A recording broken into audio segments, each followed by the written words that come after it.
Our speaker for today is Dr. Deji Osasona. And for those that are joining that were in the session on Wednesday, I will just do a quick run through of his citation. Dr. Osas is the Chief Executive Officer of Winbox Consulting firm that produces world-class brain science, behavior, culture change, and interventions. He is the author of best-selling books like Stress to Wellness and the convener of the Unstock Conference, a change management conference for individuals and corporate bodies.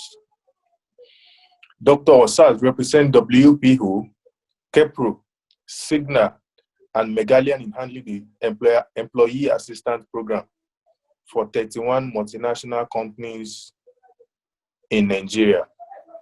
He has coached and trained the workforce of several organizations like Nigerian Stock Exchange, Mainstream Energy, Flour Mills Nigeria, PwC, ExxonMobil, FCME, GTB, Chevron, among a host of others.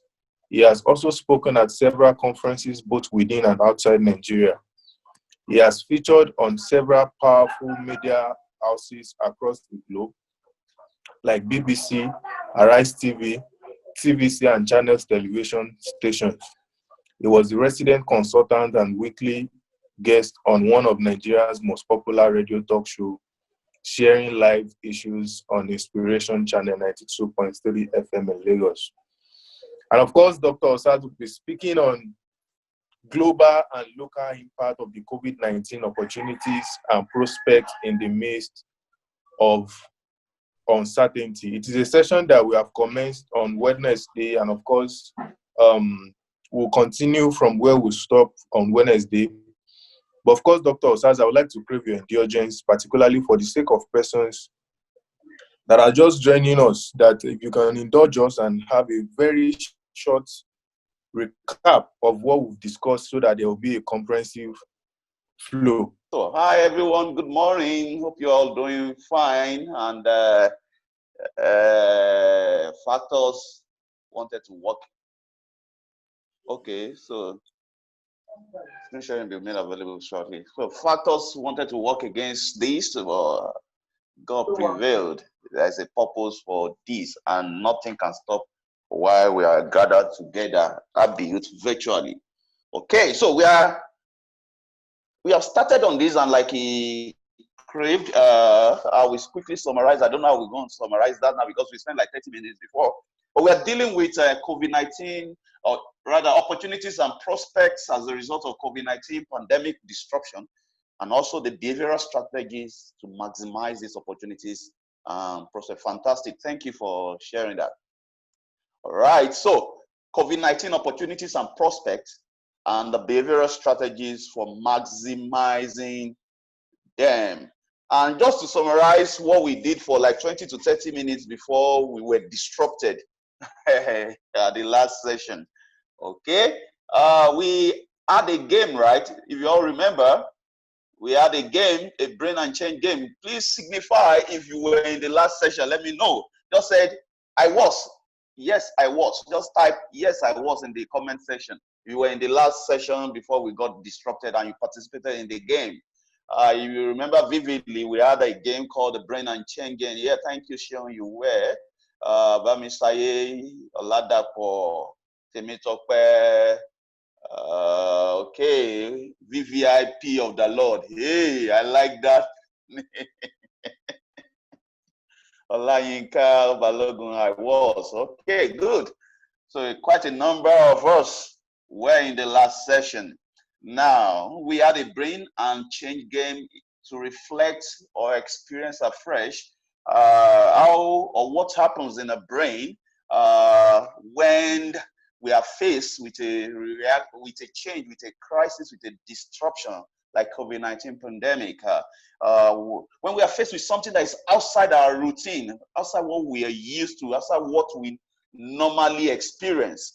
So, for example, I gave examples of you working in the office before. You know that 9 a.m. you're in the office, 5 p.m. or 6 p.m. or whatever time, and you're used to that.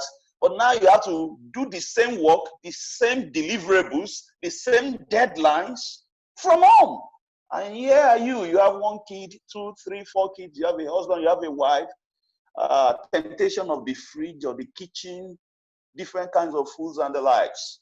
And it's like you're juggling too many things at the same time. Your brain is not used to that. It's outside norm for your brain. Or your salary was even slashed as a result of this disruption. Or you even lost your job. Or businesses have to be put on a standstill as a result of this COVID-19 disruption.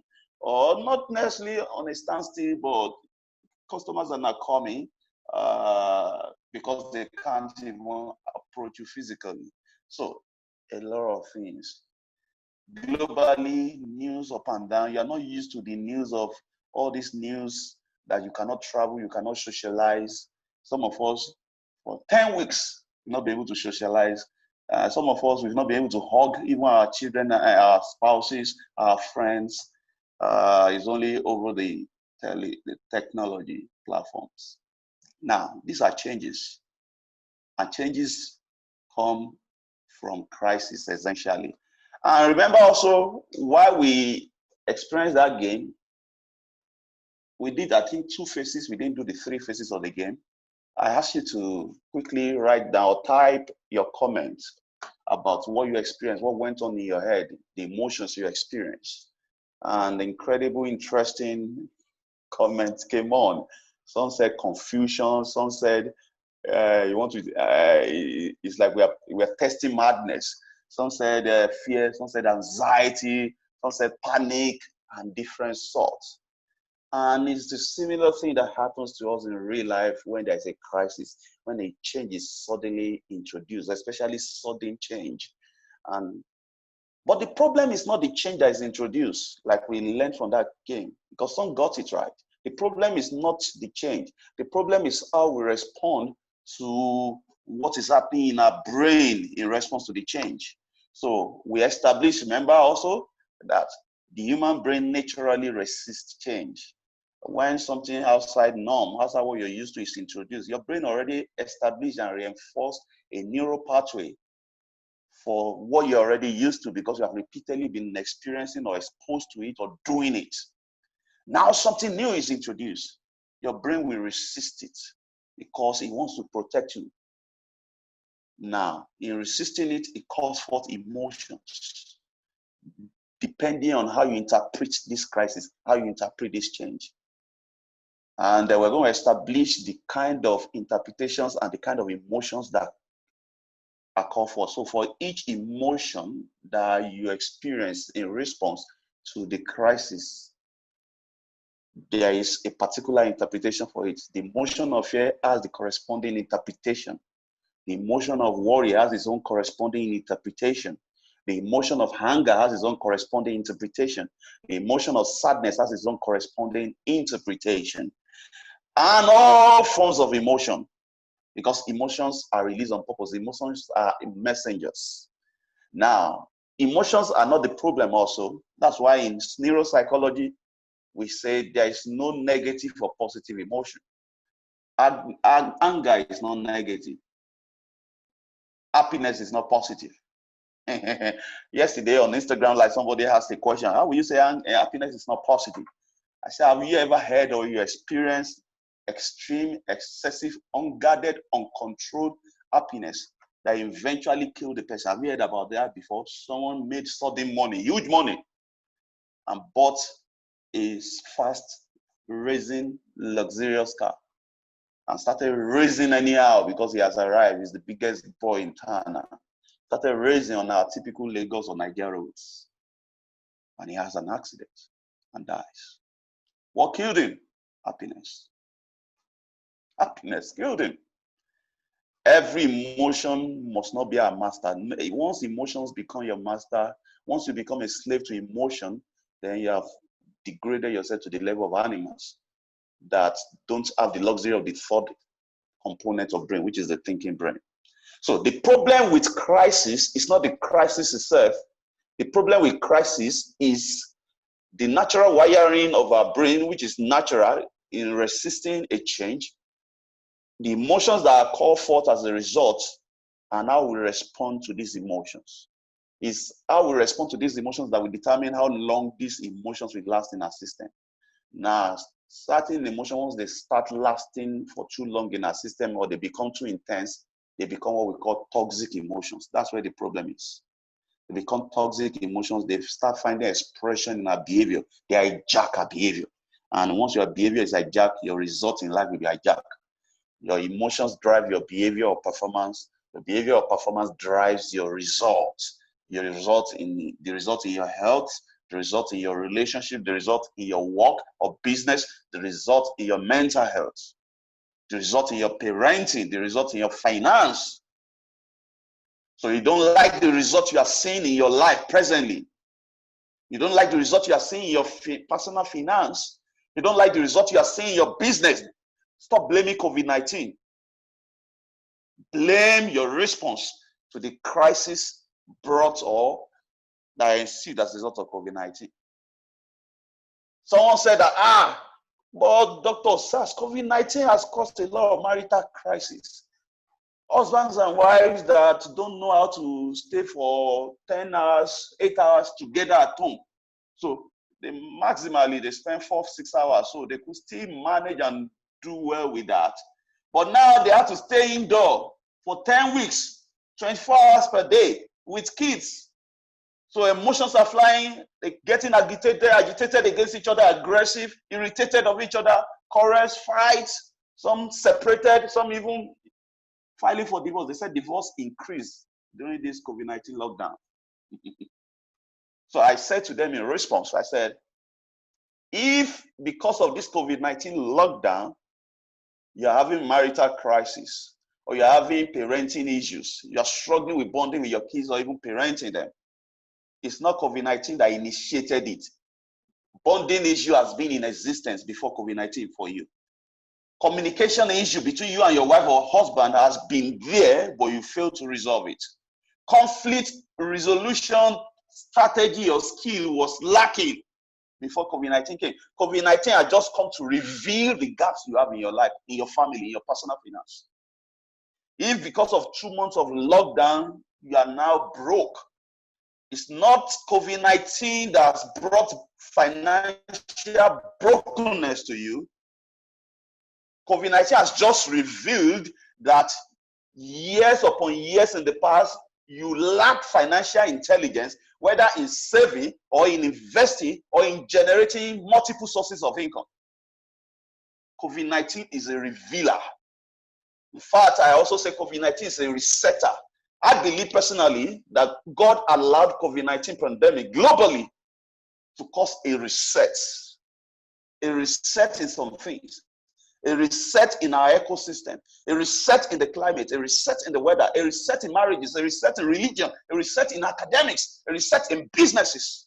And history has shown us, like I shared in the last session before the disruption, that history has shown us that when it's time for a new industry to evolve, when it's time for a new economy to evolve, when it's time for a new nation to rise, when it's time for new billionaires to evolve, a disruption happens, a crisis happens. 1918 to 1920 Spanish flu pandemic birthed a lot of billionaires after. It killed a lot of economies nationally, but it raised a lot of national economies also. World War I, same thing, birthed a lot of businesses evolution. World War II birthed a lot of industrialization. Not pandemic now, but the epidemic in some regions that we had in 2003, 2004, marked the era of a lot of technological revolution. So whenever you are hearing crisis around, whenever you're seeing crisis, I need you to reorient yourself that a resetting is about to happen. And I remember I shared with you also the meaning of crisis.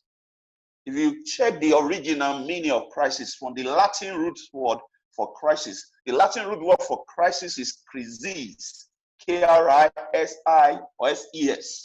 And what it means is that crisis means a junction point, a turning point that determines who goes, what improves, and what depreciates. A turning point, a junction point that determines who goes up and who falls. So crisis is a junction in life that determines who will improve and who will worsen. And there are factors that will determine that, and chief of these factors is how people respond to the emotions that arise as a result of this crisis. So my question to you is this: if you're watching me and you're listening, what emotions have you been running on in the last 10 weeks? Are they toxic emotions? If they are toxic emotions, forget it. You will not see the opportunities and prospects in this COVID-19 pandemic. Why? The toxic emotions, when they rise and reach a level, they will shut down your thinking faculty. Please, the next slide. The next slide. All right. Now, look at the screen. Look at the screen. I'll be sharing some opportunities that are penned down that I've collated over the last couple of weeks. Because of time, I'm limited to only 5 categories. I was thinking of 10 before, but I want to be able to deal with behavioral strategies to maximize them also. So it's not enough to show people these opportunities. People must be able to adapt their behavior into maximizing this. So I'll just limit it to 5. And hopefully we can do justice to these 5. And we'll look at the behavioral strategies for maximizing them. But let me quickly share this with you to explain something in terms of how our mind, our brain emotionally react or respond to disruption or a change or crisis like this COVID-19 pandemic. And this secret I'm about to show you oftentimes is what determines who goes up and who falls. What nations rise, what nations go down. Which businesses improve, which businesses worsen. Which personal finance blows up and which personal finance dries out. There are 2 zones that essentially determines your behavior in life. There are 2 zones that essentially determines your behavior in life. We call them the love zone and the fear zone. Now, let me quickly put this caveat out. Love does not mean the meaning that a lot of people call or give to love. If you ask a lot of people what is love, some people will say romance, infatuation, affection. Some people will even say likeness, and what have you. But all those ones are just expressions one way or the other of love. But the real meaning of love, by the Latin root word for it, is accepting regardless. Accepting, I need you to write that down because we need that. Accepting regardless. We'll be using that in the course of this learning session. Accepting regardless. So when you say you have self-love, you have mastered how to accept yourself regardless. When you say you love your staff, or you love your child, or you love your wife, or you love your husband, or you love someone, or you love your nation, or you love your job, you are operating from that mental state of accepting them regardless. Now, this is the concept. Anytime you stop accepting yourself regardless, you will step into the fear zone. You will step out of that love zone into the fear zone. Anytime you stop accepting your job regardless, you will step into the fear zone. You'll be working on that job with fear. Your behavior on that job will be from fear. Anytime you stop accepting yourself regardless, when pepper rests and when pepper no rest, you are stepping out into fear. Anytime you stop accepting yourself regardless of whether they are laying people off from their job or not, you will step into fear zone. Anytime you stop accepting others regardless, your spouse regardless, you will step into fear zone. And that fear will hijack your behavior. You become suspicious of all the moves of that spouse. You become paranoid. A lot of behavior, as we are going to see very soon. We are going to see I collated a lot of behaviors that I call self-sabotaging behaviors that can deny you from maximizing these opportunities and prospects. And some of you will find yourself in about 3 or 4 of these behavioral self-sabotaging behaviors. By the way, what self-sabotaging behaviors?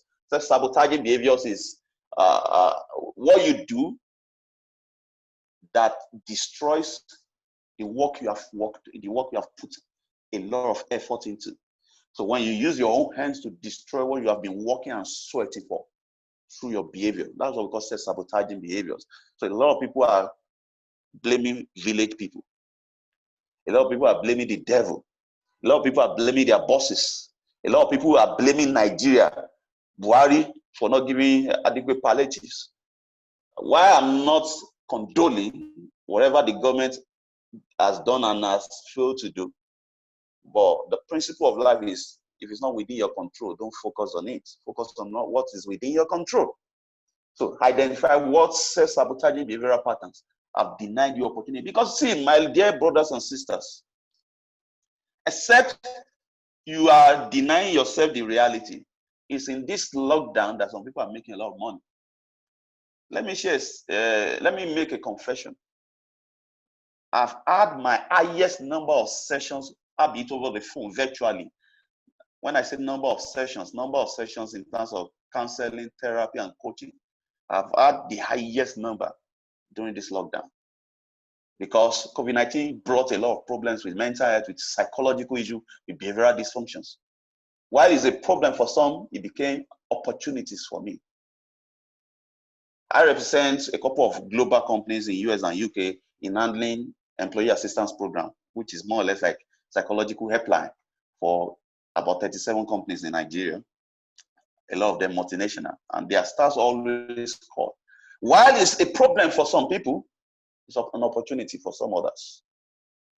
Just 2 days ago, a friend of mine, a medical doctor that is into farming and more or less mechanized farming, got a contract from the COVID group.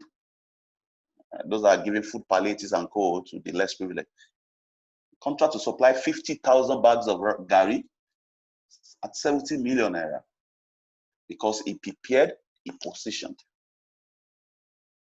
While others are saying casting down, there are people that are saying there's a lifting up. You choose the side you want to be. And that's what we'll be discussing here. All right?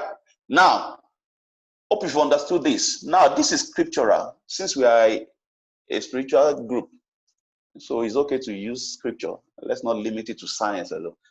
If you look at this screen very well, there's a scripture, or there are a couple of scriptures that speak to this screen, this particular slide. These two zones, love and fear zone, they are mutually exclusive. You cannot be in love zone and be in fear zone. And you cannot be in fear zone and be in love zone. Once you stop accepting yourself regardless of what is happening in the world, you will step into fear zone, and fear will hijack your behavior. Fear will hijack your opportunities, your ability to see opportunities. But once you pause yourself, you realize the emotions driving you, and you don't want it again, and you return yourself back to accepting yourself regardless of what is happening. You return back to love zone, and love drives all your behavior. When people tell me, why can't people just love others? Why can't I say, you ask those people if they love themselves? Someone that does not love himself, how does he love others? This scripture is 1 John chapter 4, verse 18. But verse 8 says God's nature is love. God is love, right? Meaning that the nature of God, the way God functions, is from love zone. And he created us in his image, meaning that he created us by design to operate from love zone, also accepting ourselves regardless. I always use this analogy jokingly anyway. I said, no matter what thing happen, even if I had a born churches, does not make God less of God. Nothing changes God. If God mistakenly, in quotes, calls this my cloth white, that Deji, my son, you are wearing a white native, guess what will happen? It doesn't shake God that he has lied or he has made a mistake. This cloth, as I'm trying to confirm that, is it white? I didn't wear white. the cloth will rather respond and change to white for God to be a liar. Because he has set himself regardless. Nothing makes him feel less of God. Whether you have been praying for 30 years and that prayer has not been answered, and you start abusing God, you start cursing God, does not make him feel less of God. So I laugh at people that threatens God. Even albeit out of frustration or threatening God. Your threat does not shake God. It doesn't. God operates from an absolute state of accepting himself regardless. And that's the way he created us and he expects us to operate from. And I know it's not easy, especially when they've laid off like 50% of staffs in your organization. The tendency is there for you to be pulled into the fear zone. But you must be able to call yourself back to order. And what is the scripture that confirms this? 1 John chapter 4, verse 18. It said, there is no fear in love. No fear in love. Perfect love casts out all fears. That is, when you are perfectly, absolutely in the state of love, you are step out totally from fear. Cast out all fear. No fear exists inside love. Next slide, please. Let me show you when you are operating from fear, what happens to you. When you are operating from fear, yes, more. When you're operating from fear, it's okay at the initial level, at the initial state. Please, more. There's still some information under this image. Yeah, to the end. Yeah, okay. I want to show you what is happening to you. The reason why somebody can be stuck in a state for 7 years, 10 years, and not be able to solve that same challenge. The reason why you can be in the midst of plenty and be suffering. The reason why opportunities can be staring you in the face, can surround you, and you don't see it, and someone else will come, like the Lebanese, the Palestinians, the Pakistanis, the Indians, the Chinese. They will come, go to the airport, prior to lockdown anyway. You see the rate at which they are trolling in. Meanwhile, we Nigerians, we keep complaining. We keep giving excuses. You keep blaming the government. Some even blame their parents. Why did my parents give back to me in Okokomaiko? Why not in Ikoyi? So that I will have had a rich network of friends. Why did they send me to so school? Meanwhile, these Chinese, these Lebanese, these Pakistanis, these Indians, they keep trolling it in en masse into Nigeria. They see the opportunities. Some will even lie, it's because we don't have capital. I know a very personal, close Indian friend that came to this country, according to him, and I believe him. He said he came into this country with less than $200. Came with and escorted with his friend, an Indian. Today, he has an automobile workshop with about 23 staff in area around Ikeja. And not just that, he has moved into fitness now also. In fact, it's through the fitness business that he wanted to do that we got connected. But Nigerians will not see it. Okay. Nigerians are trying to run out. Some are trying to run in. It's because of mind blindness. When you operate from fear for too long, fear is a biochemical that is pumped into your system. Once it is rising and rising and rising and reaches a particular threshold, that your brain cannot handle that threshold of that biochemical concentration or level again. Your thinking brain starts shutting down. And I will explain now how it shut down. So there's a link between the level of stress emotions in your system and your heart rate. What you are seeing on the screen, the BPM means beats per minute. Beats per minute, your heart rate. If you touch or place your palm, right palm on the left side of your chest, what you are feeling there, boom, boom, boom, boom, boom, boom. That's your heart rate. Now, there's a direct relationship between the level of stress emotions you're running on and your heart rate. Once your stress emotions is rising, the level of your stress emotion is rising above the normal threshold, your beats per minute, your heart rate also starts rising. If you're anxious, your heart rate rises, right? If you're angry, your heart rate rises, right? Fantastic. Now, the normal heart rate for every human being, adult, is between 60 and 120. Stay with me, please. 60 and 120 beats per minute, optimally 90. But at most, it goes up. It should not go beyond 120. Once it goes above 120, it's no longer normal. So 120 beats per minute is the upper limit of normal.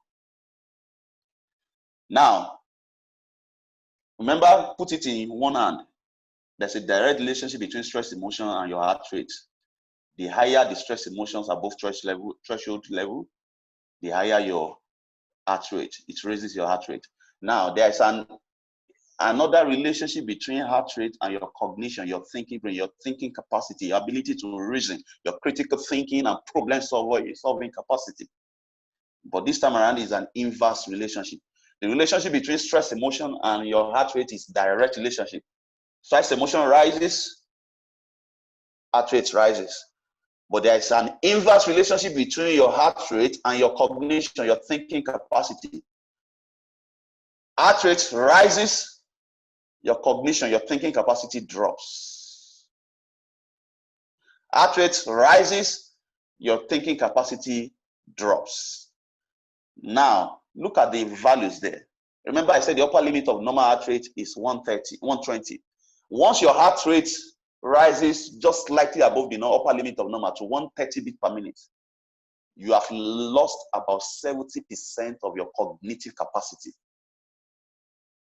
You have lost about 70% of your cognitive capacity. You are left with only 30% of your thinking brain.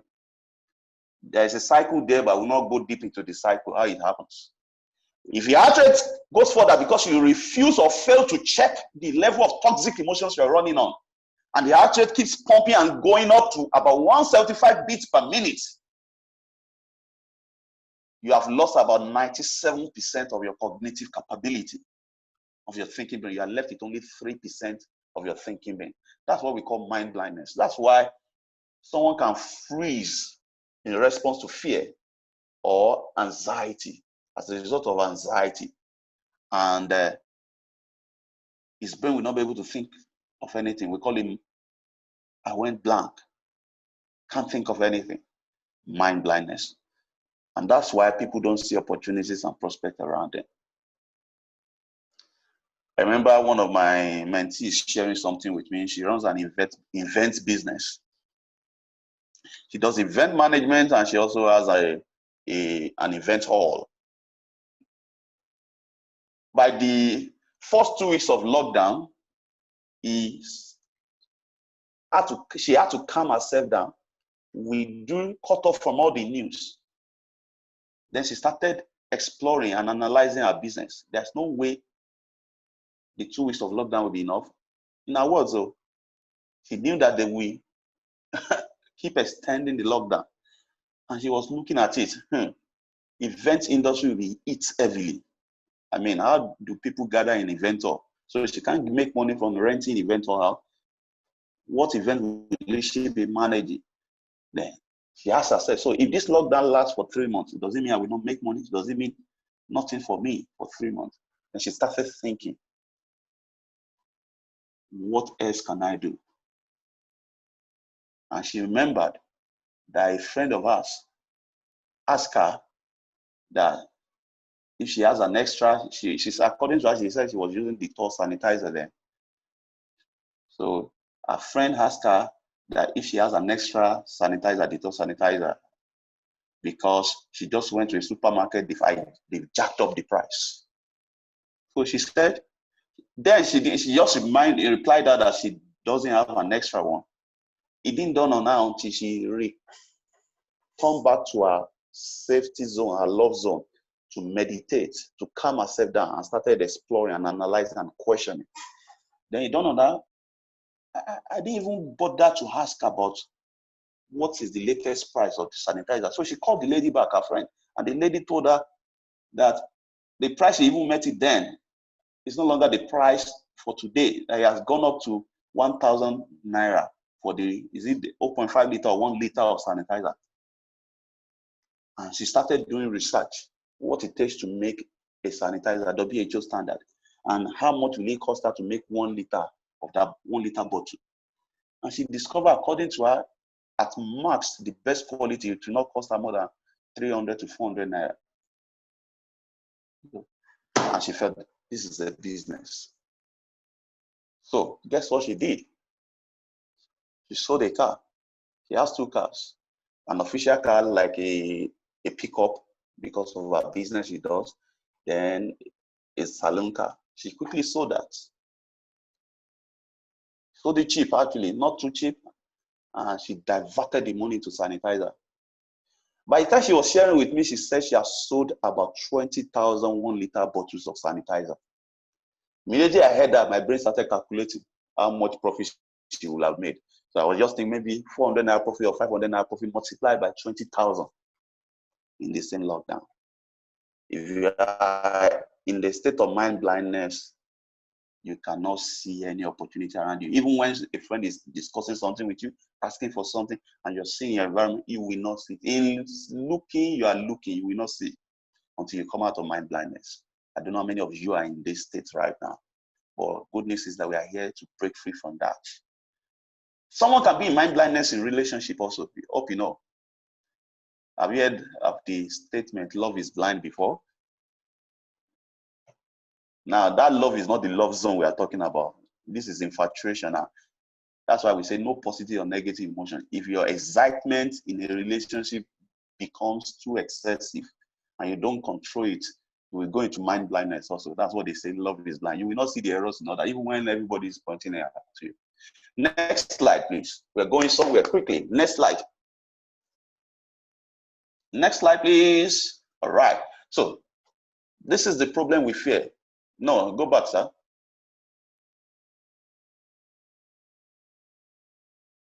This is the problem with any emotion you are running on that becomes toxic because it has stayed for too long in your system and is uncontrolled and is excessive. Every result in life is driven by behaviors.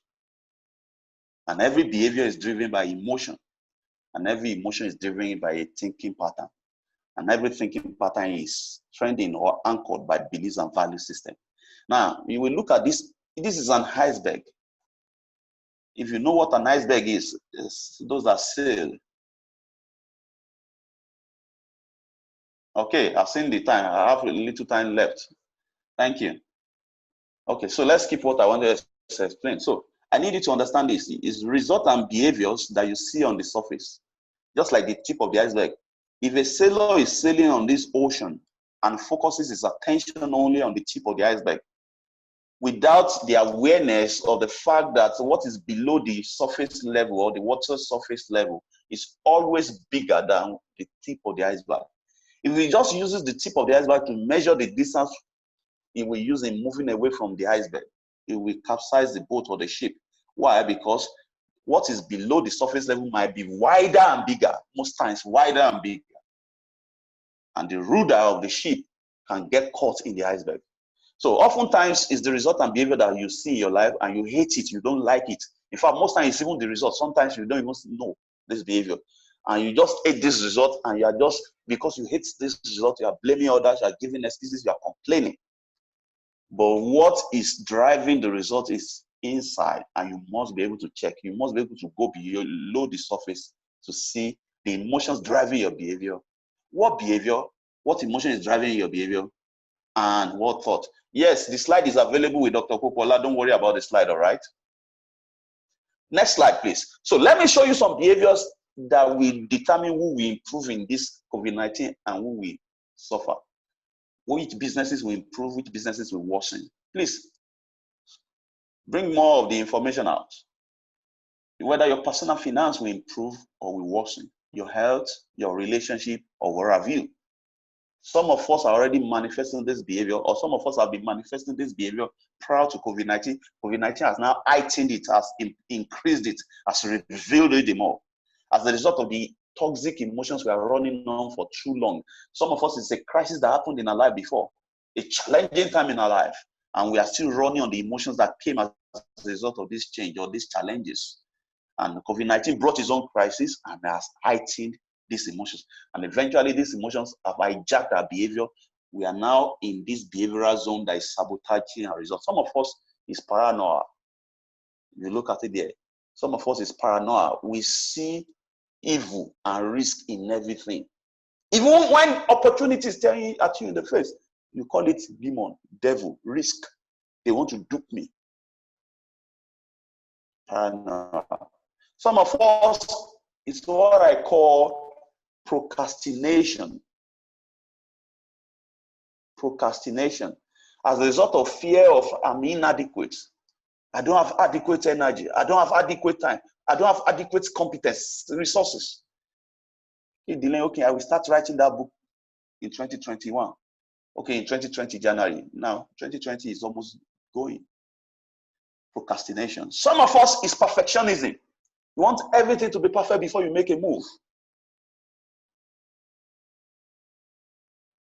While you are waiting for everything to be perfect, the right amount of capital, someone else starts it anyhow and is growing through the process. Some of us is analysis paralysis. We are analyzing everything. And in over-analysis, we have paralyzed ourselves. We are not making any move again because it has shut down our thinking brain. The analysis has bet more worries for us. And the worries have increased so much that you have shut down our thinking brain. Some of us is relativity paralysis. We are always comparing ourselves with others. You are comparing your job with other people's job. It's also so person's job. Because of this COVID-19, their company gave them some bonuses as COVID-19 palliative. Why can't my company give us bonuses? Why is even the fact that my company is even reducing our salary? Some of us, we're comparing our spouses with other spouses. Some of us, we are comparing the kind of car we drive with others. We're comparing where we live with others.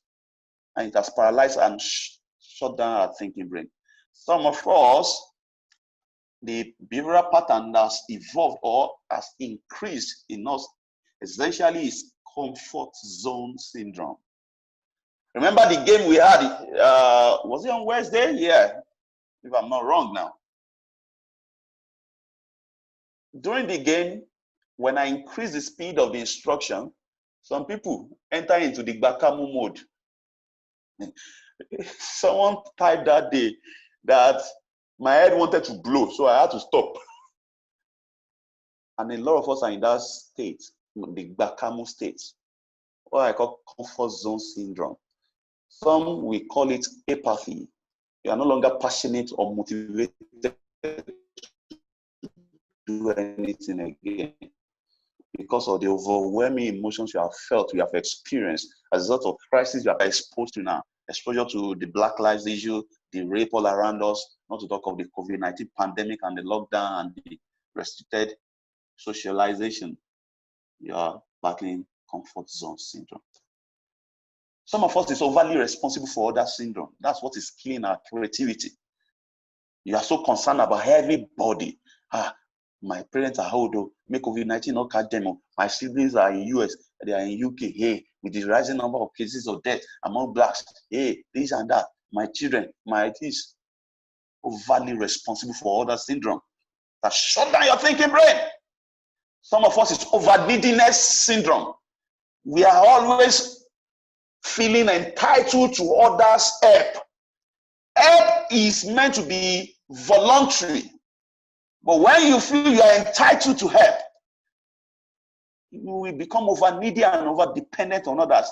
Therefore, you are handing over responsibilities from over your life onto others. I don't know which of these self-sabotaging behavioral patterns you find yourself in. But I'm sure everyone watching and listening can find themselves in at least 3 or 4. So I need you to quickly comment in the box. Look at all these self-sabotaging behavioral patterns.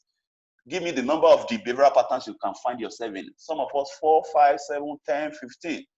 So quickly type it in the comment box. Look at the self-sabotaging behavioral pattern. How many of them can you identify? Be sincere with yourself, okay? We're about to go into the next stage of dealing with this now.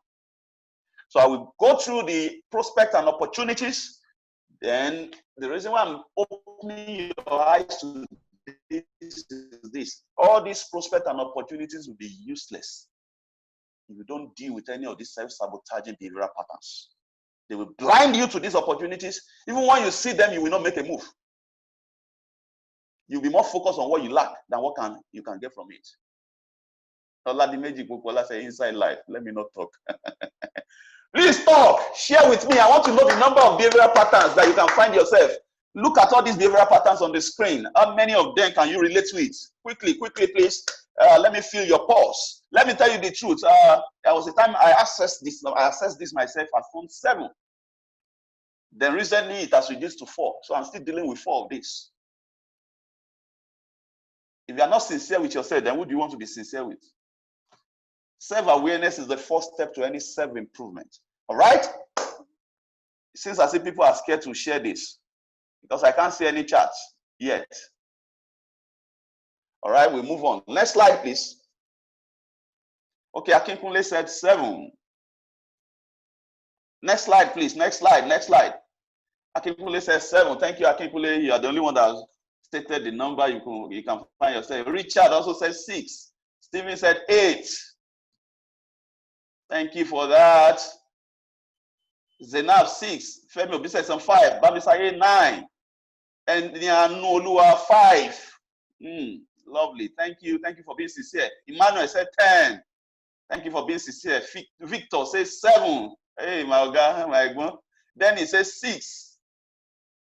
Oluwakemi, don't worry about the material for now. Just focus on the learning we are sharing. I've already sent the slides to Dr. Popola, so you guys will engage him.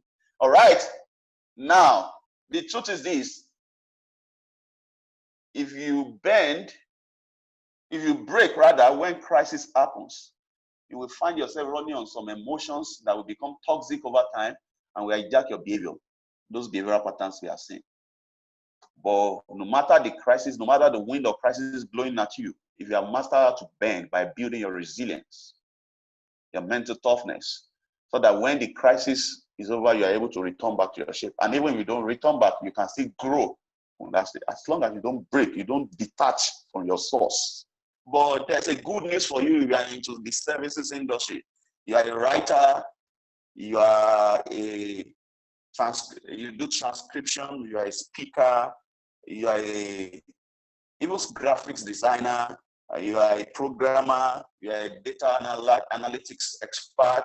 Whatever services you are into, COVID-19 disruption has come to localize your service. The word localized is a combination of global plus local.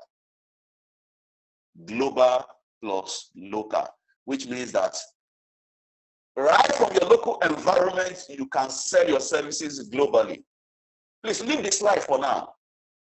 Right from your local environment, you can sell your services globally. And there are platforms to sell yourself. In fact, as a matter of fact, you can be working, you can be an employee with an organization now and be any other sources of income from India, from Malaysia, from Germany, from US. If you have some skills that are services oriented. So for example, there are people that are making money by helping to transcribe audio online into books, making a lot of money. There is one member of my Unstock community. He does picture editing. He takes pictures of different things in Nigeria and he edits it and creates a picture story from it. And he has this Instagram handle and a website and he's collating it on it. Then one day, someone introduced him to a platform and he started sharing these picture stories there. A US agency reached out to him that they want him to be covering and creating picture stories from their activities in Nigeria that US agency is. He said, thank God he didn't ask them for how much he will charge.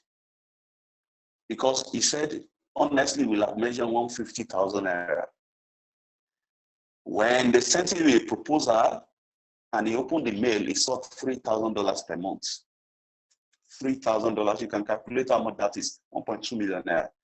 For working from home, just moving around, taking the pictures and turning into picture stories. And therefore, I will be sharing some technological platform, whatever skill you have now.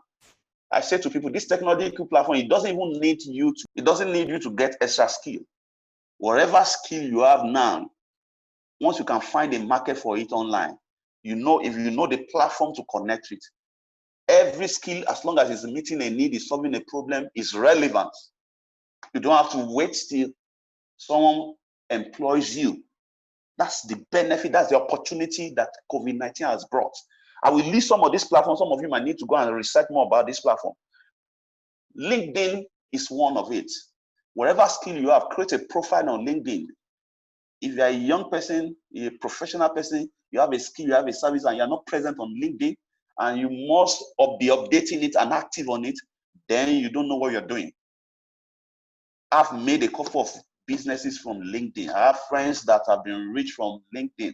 Last year, I did a culture change turnaround for a multinational across all their branches without sending a proud proposal to them. They reach out to me. They checked for who can deliver this.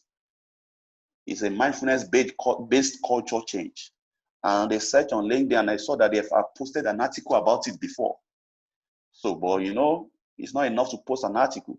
So they researched more about me, went on Facebook, went on Instagram, went on Twitter, and researched more about me. And they discovered that I've been doing a lot of work related to behavioral change, related to culture change. I've said and done videos, I've done a lot of articles on mindfulness. And they got my number online and they called me. I never knew them from Adam. And they called me. And when they called me, you must be prepared when these opportunities come. Those opportunities only make sense when you are prepared. And the lady called me. She introduced herself as the head of training of so. That she would like, if I can spare some moments, she would like to have a word with me. I said, okay, go ahead. She introduced herself that she saw my profile on LinkedIn. That they are looking for someone who can deliver this, that they have 3 major issues in their organizations, and it's been recommended from their headquarters that they should introduce this to solve these 3 problems. That do I think I will be able to deliver this? I said, yes. And the next thing she asked me, so please tell us, what will you do for us to help us solve this? Right there on the spot, and we started talking. We talked for like 15, 20 minutes. I shared with them the dynamics, I will use the methodologies that we be using, some brain gains assessment exercises to drive home this for people to gain awareness, then from awareness to regulation. And they loved it for like 15 minutes. Then the lady said, Dr. Sars, can I apologize to you, please?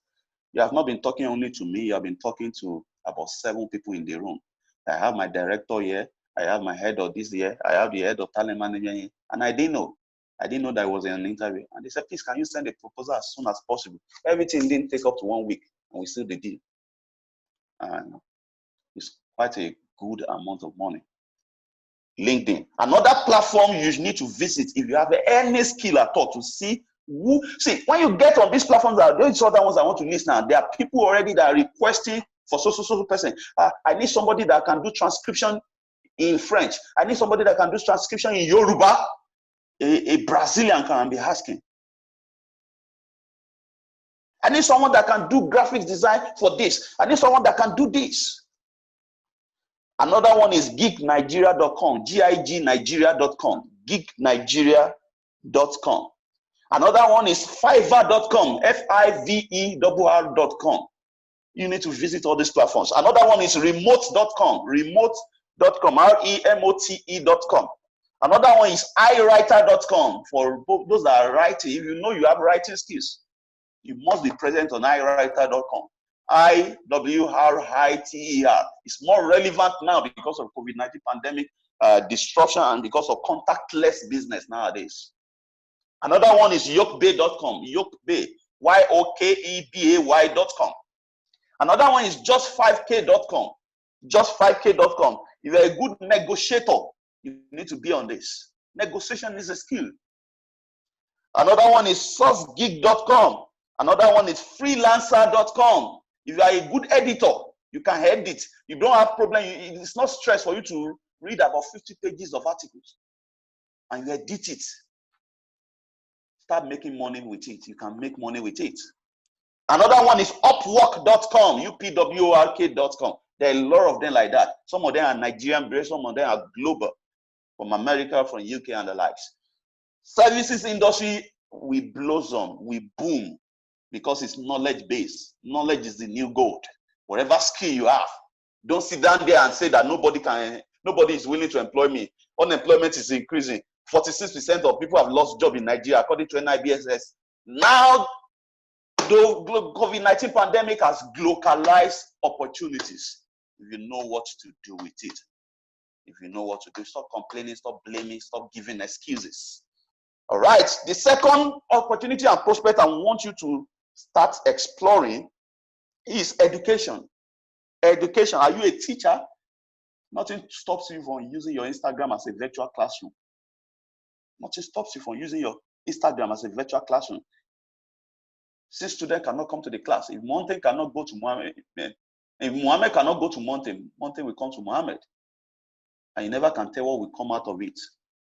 Let me give you a classical example, a real life story. There's a young guy in UK who is a PhD teacher, physical and health education teacher for his school. Now, during PhD classes, he always takes the students through some fitness routines.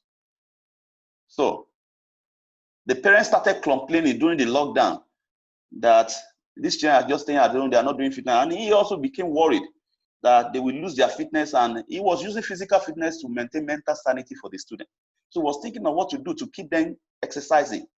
So the idea popped up in his head, I can be using his Instagram.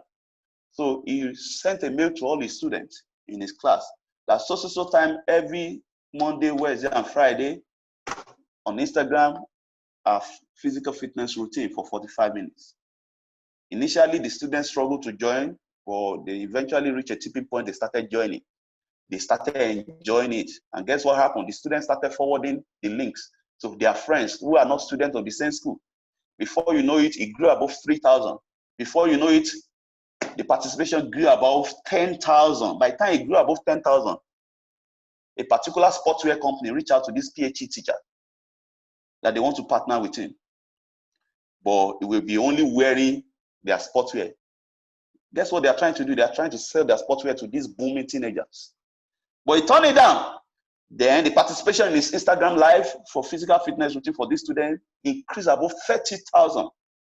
Another sportswear company came. This time around, it's not about partnership. They want to make him an ambassador, and they offered him $3 million. $3 million. That's what COVID-19 pandemic has come to reset. You can take your financial destiny into your hands, even if you're in the education sector. Yours might not be fitness. Yours might not be educational curriculum like school teacher. Yours might be cooking, teaching. You can create an Instagram. You can utilize YouTube to teach cooking skills, African dishes. You are waiting for capital to start making, you are passionate about catering. You sabi and well. Now the thing where you don't do since 1830. And you are waiting for capital to be able to do it. Stop waiting. You can start teaching it. The money that you generate from it can go back into the catering. And you've got to be resilient, because initially it might not pan out the way you plan, but you got to be mentally tough to coast through the odds. Another opportunity that I need you to look at is in entertainment. In entertainment, now you all know that there are a lot of Instagram comedians that have become influencers. Now, content creation has become localized. What form of entertainment do you have? You can sell it without waiting for one producer. You can sell your acting skills without waiting for one producer. You can sell your acting skills on Instagram, even on YouTube. You can build your comedy profile on YouTube. Stage plays, skits, and the likes. You can build this. Content creation has become localized. All right. And also, you can do a lot of promotion for activities and events that you're running now without paying strenuously for it. Also, online and mobile gaming. You have IT skills or programming skills, or you have a concept, or you like games. You can adapt or innovate on an already existing game and look for an IT person to help you develop it and put it in form of a mobile and online game. And make sure you promote it across Facebook, promote it across different platforms. The rate at which young people are visiting mobile gaming and online gaming sites is crazy, and people are making money. I know if a young guy, a 26-year-old guy, has built a platform, a mobile and online gaming platform that's become incredible with over 26,000 subscribers presently, and they subscribe annually. Just do the calculation. Even if it's 3,000, 2,000 naira they subscribe, multiply by 26,000 subscribers, and they're just starting. Okay, That reminds me, for those that are in travel industry, yes, travel industry is silent now, but the truth is that it's not COVID-19 that has brought that disruption. Even before COVID-19 pandemic, travel industry was already shaking, especially for travel agencies. People no longer wait for travel agencies to help them book their flight and the likes. People can go online now because of technology to even book the hotels in the country they are traveling to for vacation. I mean, when I went for a Christmas vacation and New Year vacation, I didn't involve any travel agency. I booked my ticket, booked everything, sorted everything online, sorted even the visa online. I sorted my hotel online before leaving Nigeria. Now, so COVID-19 has accelerated that change. You got to adapt. What do you adapt to? I know a couple of travel agencies that are already adapting to mixing what I can call education tourism. So now education, a lot of schools are already running and they are doing online. Some people have started their master's program online. So a lot of travel agencies, a few travel agencies I know are doing now. So they partner with education consulting firm. So they are using education to drive tourism. Some are using virtual tours technology. You can tour several countries by just being on their platform virtually, and you will still feel the experience. Some are selling products. They are selling bouquets. They are selling products already for the plan ahead.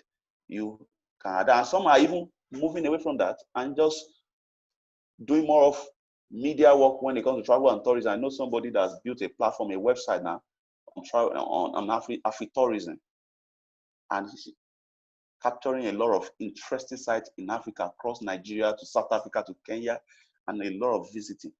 I know a lady, a lawyer also, that runs a site called Wakaholic. Wakaholic. A lot of pictures of different sites and a lot. And you can even move from that for the meantime to other businesses that people need, because business is all about meeting needs and solving problems.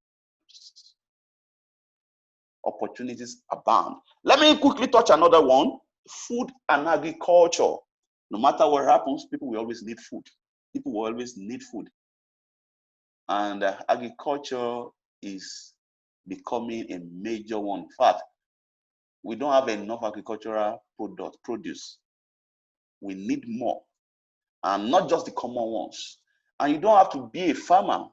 I mean, I'm into that. I produce moringa, and I've never been to the farm. I've never been to the farm. I'm through my dad, we got the land, produce moringa and chai seed.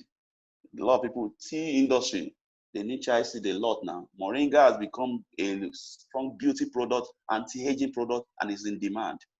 Neem seed and the likes, there are plenty.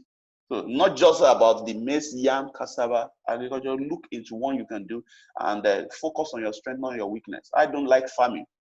So it would be stupid of me to say I want to go and farm, but I have intelligence. I can connect different sectors together in the value chain industry. And I can even get produce from people. I know a guy who is a medical doctor also. All he does presently is he gets tiger nuts from the nuts and dates from the nuts. But he improves the value. It goes further in the value chain and turns the tiger nut to juice. And he sells a bottle for 1,000 naira. He supplies about 31 supermarkets in Lagos alone, apparently. I know a lady that is into that also. And he partnered with a delivery company. You don't have to go to supermarket, they deliver. And people are buying. There's a lot you can do with food. You can cook from your house and blow out your promotion across Instagram or Twitter. And you partner with a delivery company or get a delivery or dispatch rider to deliver this for you. Healthcare also. Healthcare, COVID-19 disruption has limited. I mean, a hospital called me that can I advise them on what to do? They don't want patients to be coming to the hospital because the risk for the patient is a risk for them also, except it's emergency. Well, they said their revenue is dwindling down. I said your revenue will dwindle down because you are focused on the way you are used to doing things. You don't want to respond to the change. You are not adapting. So I asked them, do you have a community of your patients? All the patients that have been coming to your hospital, so do you have an online community of them where they feel like a family, you bond with them? Now that you didn't have an online, you never planned for online community, you have not prepared for this disruption. So, but it's never too late. Go and build an online community. Build it in your website. It could be WhatsApp community, it could be Facebook. Start from somewhere. Build an online community and offer tips as much as possible. When they sense that you are caring so much about them, then when you start selling products, when you start selling online consultation to them, they will easily accept it. Telemedicine, online consultation, website, web blogs. There are people that their website, their apps, their portals that people subscribe to and pay a significant amount of money monthly or yearly to enjoy free consultation. Are you good at counseling? People are seeking counselors. People are seeking people to talk to.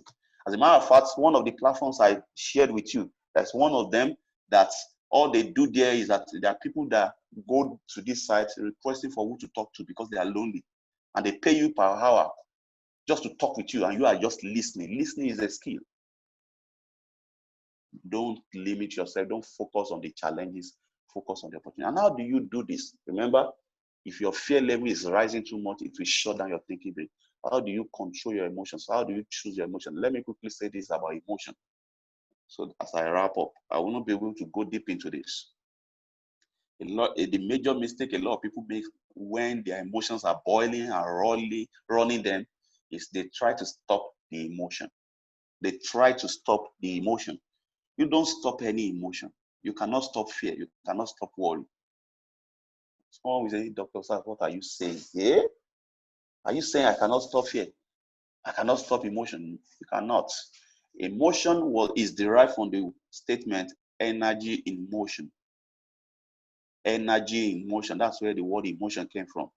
And energy, according to law of thermodynamic energy, cannot be created nor destroyed.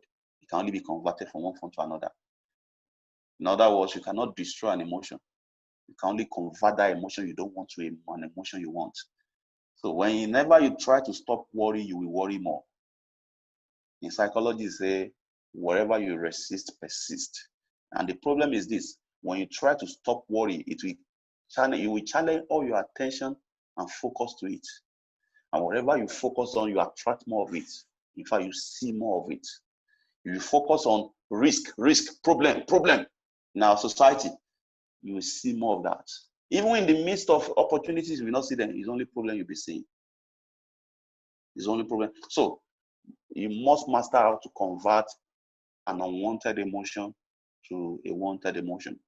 Fear is killing your ability to creatively generate options, to take on life. Convert that fear to another form of emotion, courage. Convert that doubt to another form of emotion, confidence. Convert your anger to another form of emotion. Convert your agitation to another form of emotion, calmness. And how do you do that? Please go on with the slide. How do you do that? I introduced to you a model called PAC model. We are looking at behavioral strategies to maximize these opportunities now.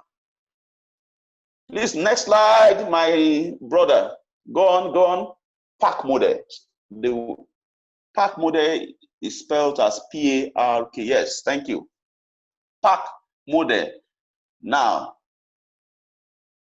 I came up with this PAC model as a way, as a strategy for regulating your emotion and changing your behavior. And essentially, the reason why I came up with it is because oftentimes it's difficult for people to grasp how to do this. It can be technical, but this has made it simple. I won't go into the, okay, let me share how I came up with this. So one day, a friend of mine, his wife called me.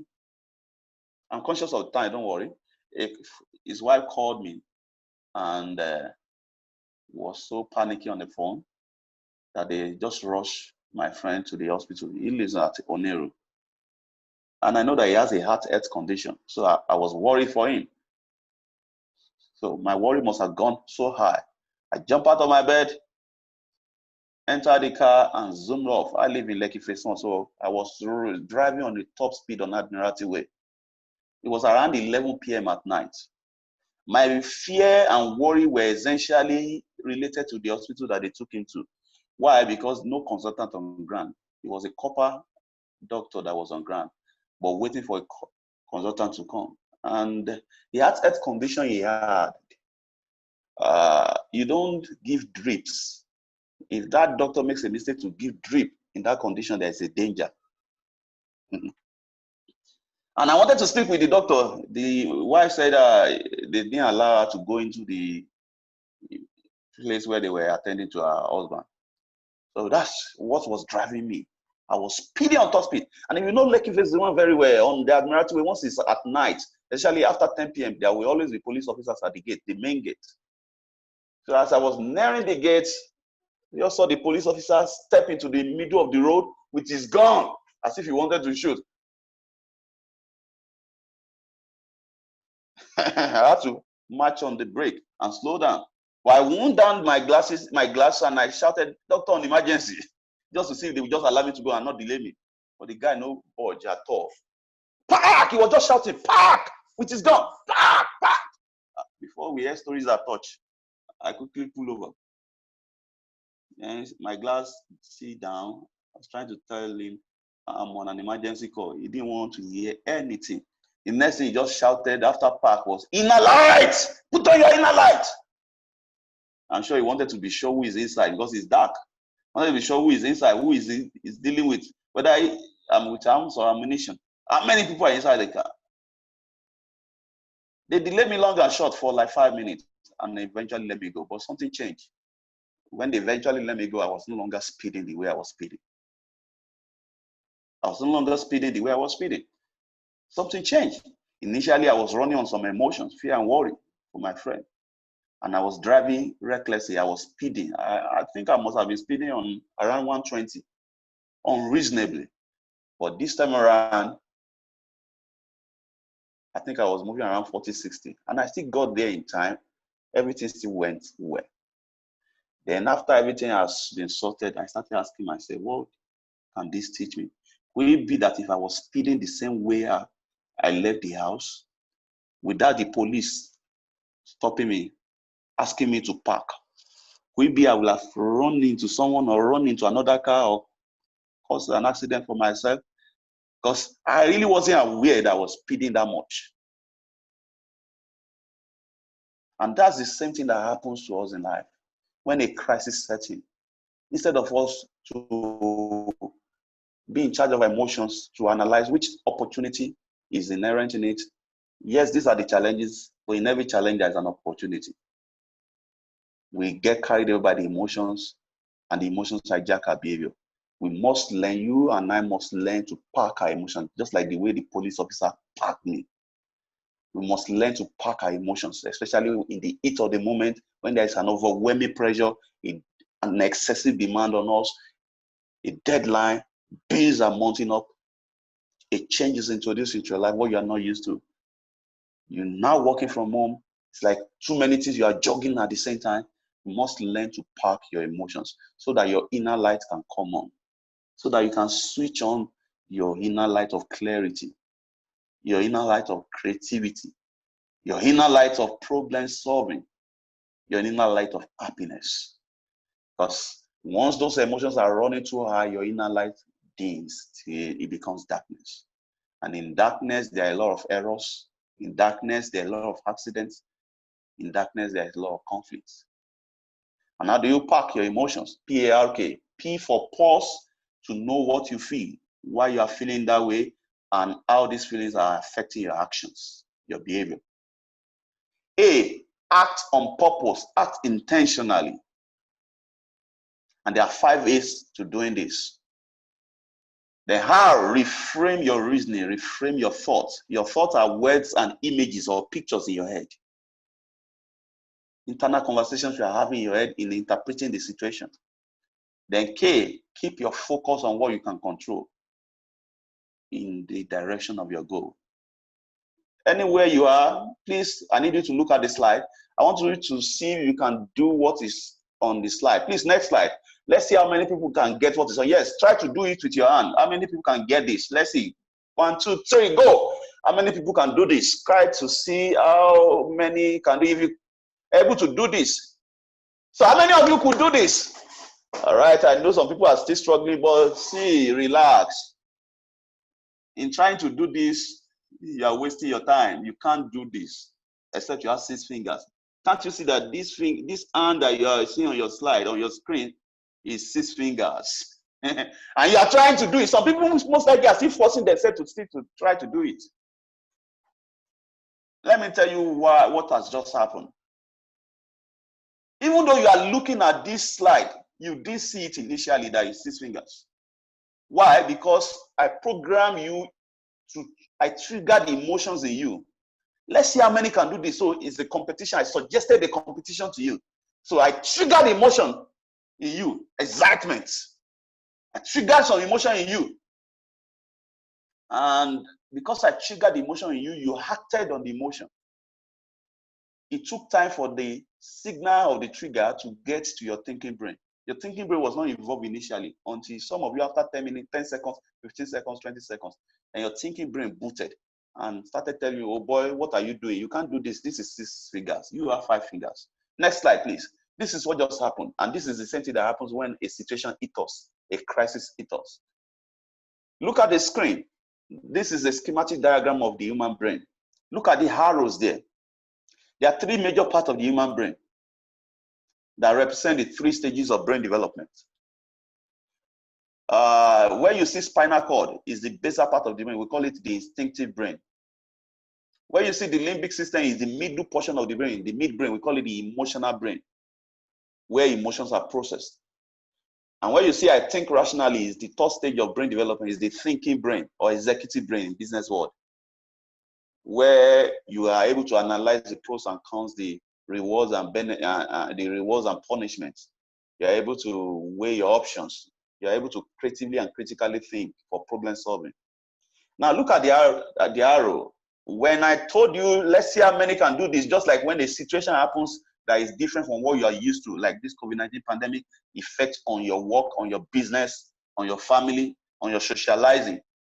The signal from all this gets forced to your instinctive brain at the base of the brain, the back and lower portion of the brain, the instinctive brain. So wherever you are develop instinct for, in the way you see, in the way you hear, in the way, that's what you'll be seeing in that challenge. And based on that, the signal gets your emotional brain, and emotions, based on how you are interpreting what you are seeing, what you are hearing. Based on how you interpret it, emotions are produced. I will show you what kind of interpretation determines what kind of emotion are. And that's where we wrap it up. Then it might take some seconds, some depending on the situation, on where you are coming from, on the experience you have had, some minutes before the signal gets your thinking brain that helps you analyze and apply reasoning to your emotion. But the problem is this: a lot of people, the signal does not get to their thinking brain. It stops at their emotional brain and they act on it. They will have acted on their emotion, and the consequence will have surfaced before their thinking brain will now boot. It's the same way a man will slap his wife because the wife said something. And 5 minutes after, the man will realize, I slapped my wife, the mother of my children, the one I love. What has come over me? Somewhere the signal of the words that they heard got to their emotional brain. They didn't master pausing. They acted immediately. And the thinking brain didn't help them to analyze. So my challenge to you is this: regardless of what is happening now, once you discover that it seems as if your emotions are boiling, please know that the one behavioral strategy you must pick up is to pause.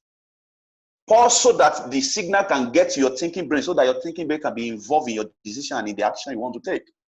Let me give you a classical example of daily thing that happens to us. A lot of times, the reason why a lot of people struggle with their salary is not because of their amount. It's not because of their amount. It's because they are emotionally reacting to that salary. So when the salary alert comes on their phone, boom, boom, or in their email, or they call their friend, they've paid, oh, emotions are evoked in them. Emotions of things that they've denied themselves before, that they couldn't buy. Tinuke was able to buy so skirt, and she was peppering me, pepper then gang for me. I must buy that same skirt so that she will know that she's not the only one that is happy. Or my guy was able to take his wife or girlfriend to so latest sport. I must be able to do that. Maybe salary comes in, emotions and memory. Now, emotion center in the brain, the area called amygdala, is side by side with the memory center. Once emotions are evoked, it brings memories that are related to it. So you start remembering a lot of things that affect or created certain kinds of emotion in you. And the care is not taken. If you don't master pausing, you will act on that salary. And before you realize it, 2-3 days after the salary alert, your salary is down to 50%, 20%, 25%, or totally gone. And you are wondering, where did my salary go? Village people. My boss is not good. My job, they are not paying me well. They are not paying me enough. The problem is not the salary. Why? Because when you were earning 30,000 naira, there were some things you were able to do. You were not running into debt. Now you are earning 100,000 naira. You are still running into debt. It's your response to the salary. One of the behavioral strategies you have failed to master is pausing. Pause always. Don't act immediately. Someone said something nasty. Your boss just out of anger says something nasty to you, and you're already running your imagination based on that. Pause. As if you didn't even hear it. Just pause. Always tell yourself, Osas, pause. So that your emotions will not start boiling and you can preserve your thinking brain, and your thinking brain can be involved in this decision and the action you want to take. And your thinking brain can be alert. You don't go into a mind blindness. Next slide, please. Let me show you another behavioral strategy. Next slide.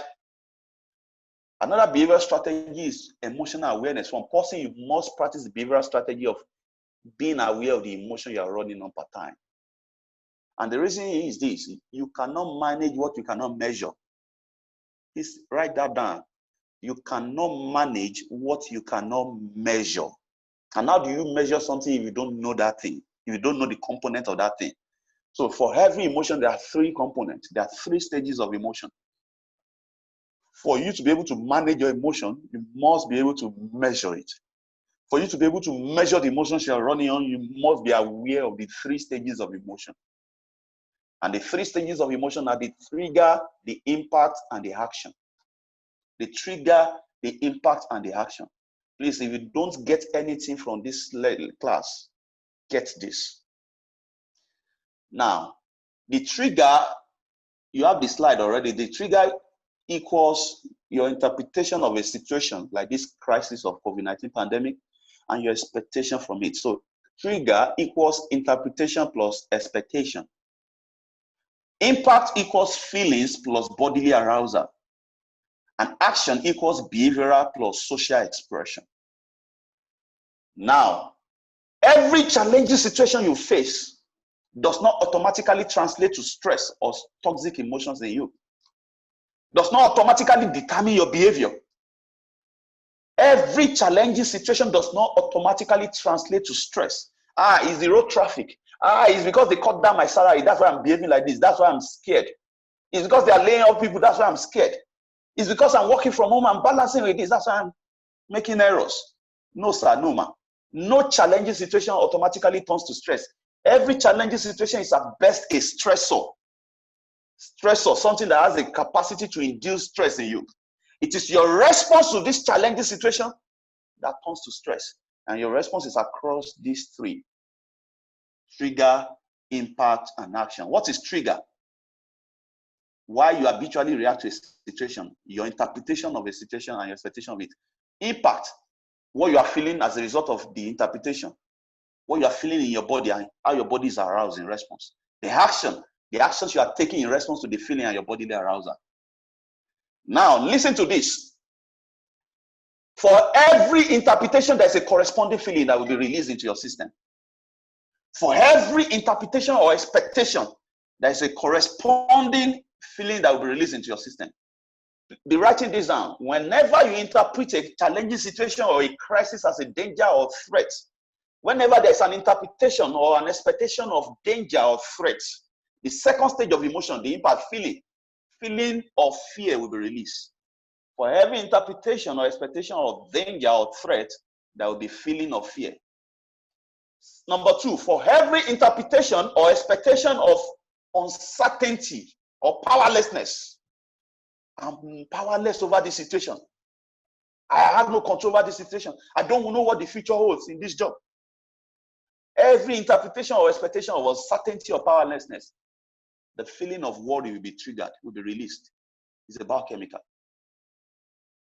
For every interpretation of vacuum as a result of a loss, once you interpret a situation as a loss and a vacuum has been created, or you're expecting a loss and a vacuum to follow that loss, the feeling of sadness will be released.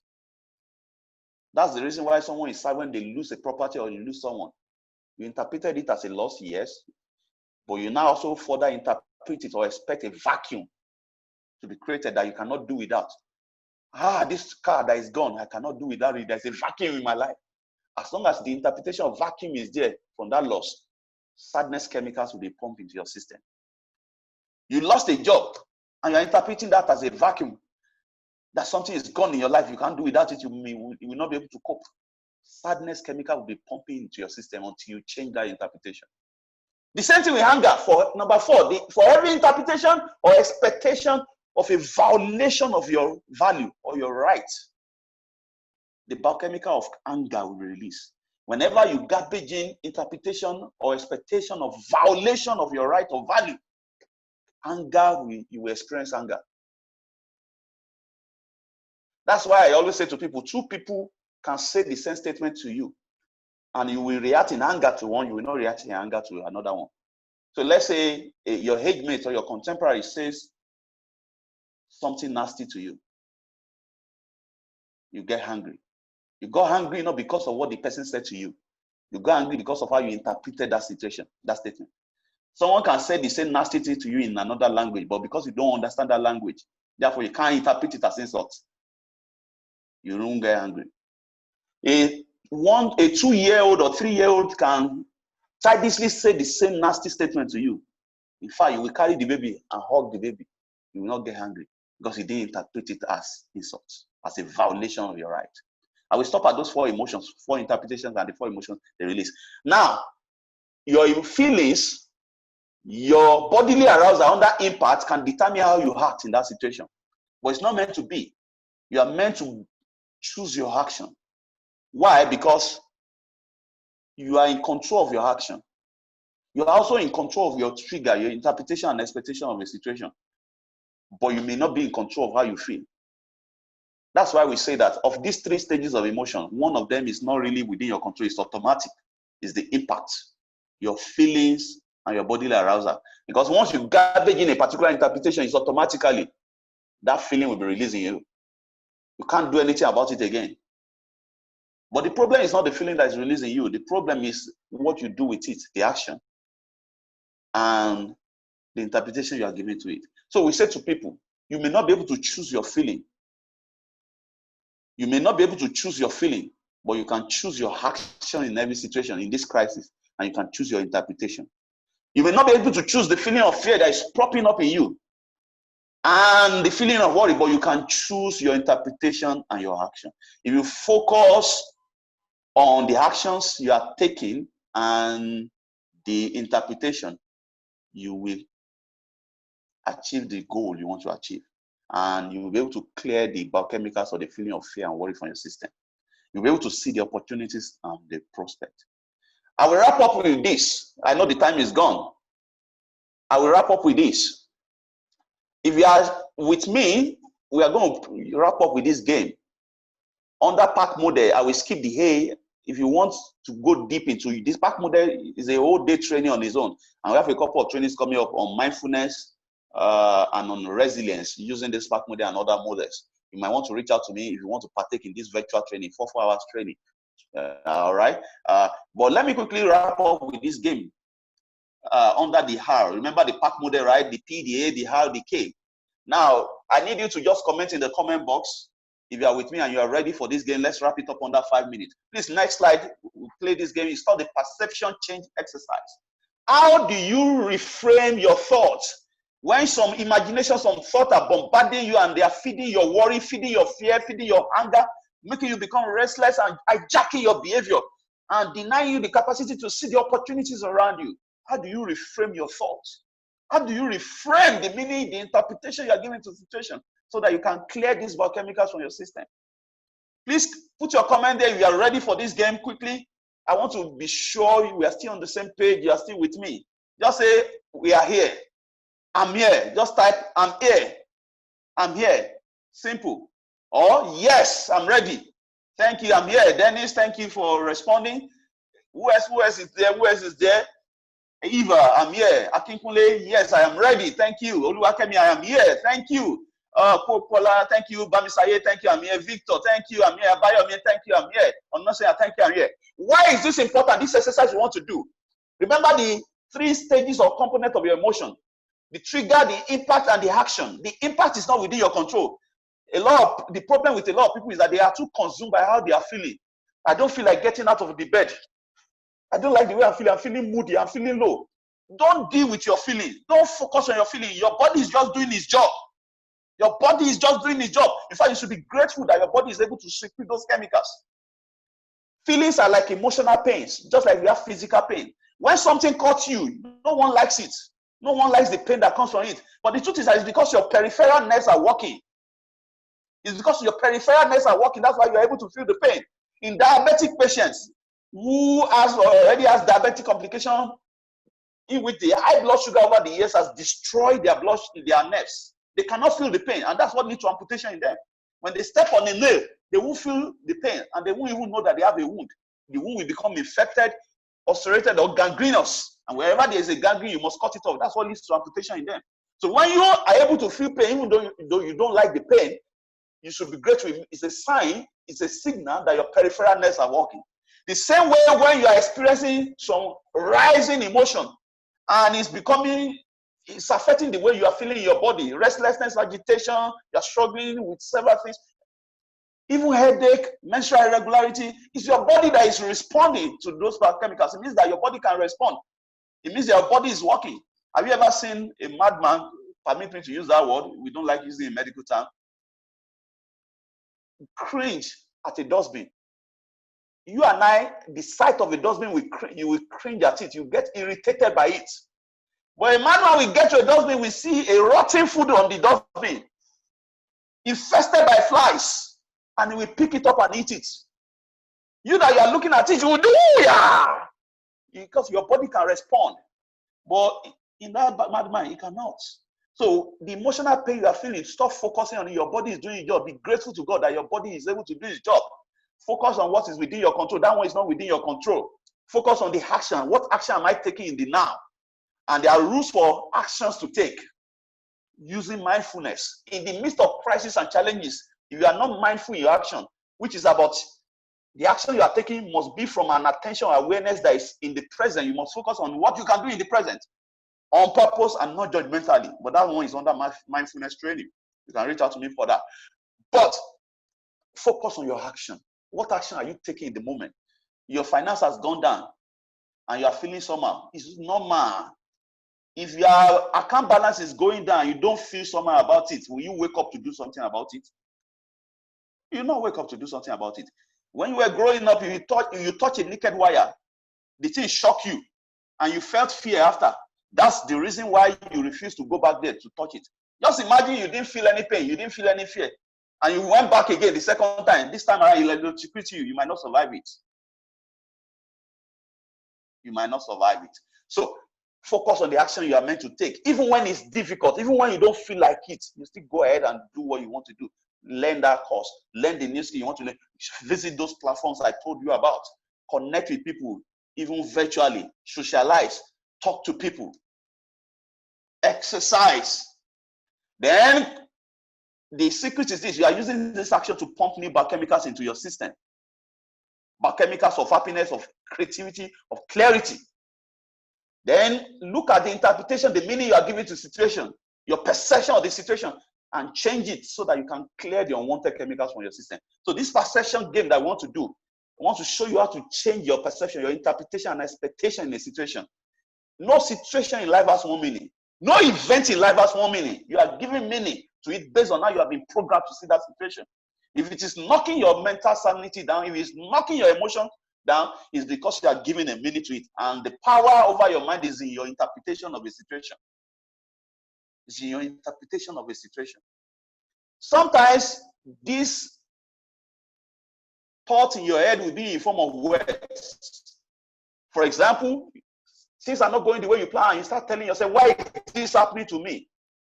Whenever you are repeatedly telling yourself, why is this happening to me? You will bring down your mood. You will pump toxic emotions into your system. But instead of saying, why is this happening to me? Pause. Then refrain and tell yourself, what is this trying to teach me? What is the opportunity in this for me? Repeatedly tell yourself that your brain accept that. That's what we call reframing your reasoning. Then sometimes it's in form of images and pictures in your head. You must be able to reframe, change your perception. So let's do this exercise, this game. Yes, now the exercise is about what do you see? So I need you guys, I will show you a picture like this picture now. I need you to type in the comment section. What can you see from this? Quickly, what can you see? Now there are about 36 things that people have said, 36 interpretations to this picture that have accumulated, that have collated over the years. What you will notice that what you are seeing in this picture is based on what you have been programmed to see. So let's see. Who else is there? Comment. What can you see? Type it out. Is anybody seeing flower vase there? Can anybody see flower vase? Can someone see? Oh, Akintunde said two persons facing each other. Bayo said cup. Dennis said two faces. Odiwe said cup. Oluwakemi said lead. Oh, that's interesting. That's new. I've not heard that before. A bottle with a lid. I can see a trophy. Yes. Blessing say hourglass. Yes. If I say handbell, that's a new one. That's a new one. Handbell. That makes it 37 interpretations now. Is there any chess player? Any chess player? Yes. Someone Margaret is saying a graduate wearing a cap, matriculation cap or convocation cap rather. If you're a chess player, you will see a chess piece there. But if you are not a chess player, no matter how you look at it, you will not see a chess piece there. If you live in a house with a pillar, or you are banking with SMB that has pillars all over their building, you easily see a pillar there. But if you don't, you will not easily see a pillar there.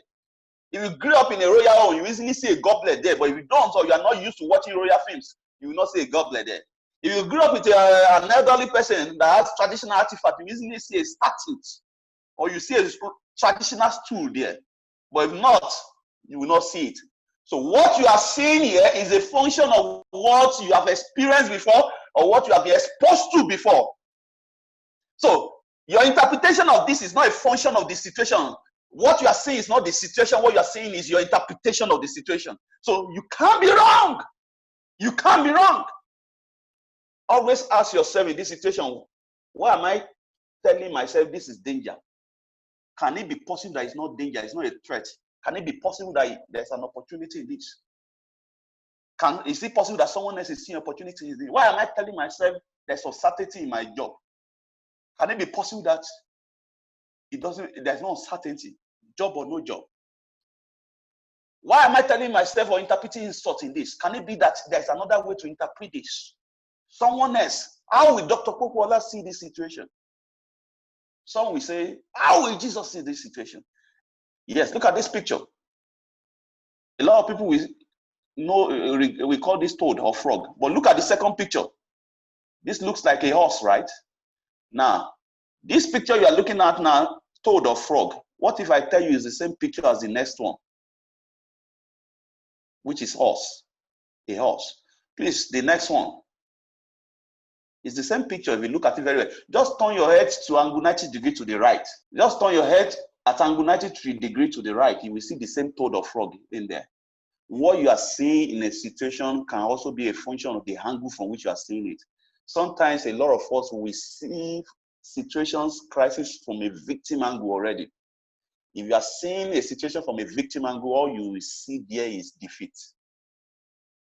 If you are seeing this crisis from an incompetence angle, all you will see there is danger. And whenever there is interpretation of danger, there will be fear.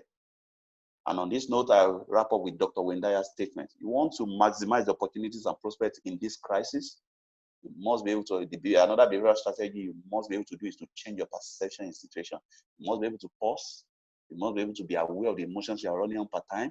You must be able to take the right action regardless of how you are feeling without focusing on your feeling.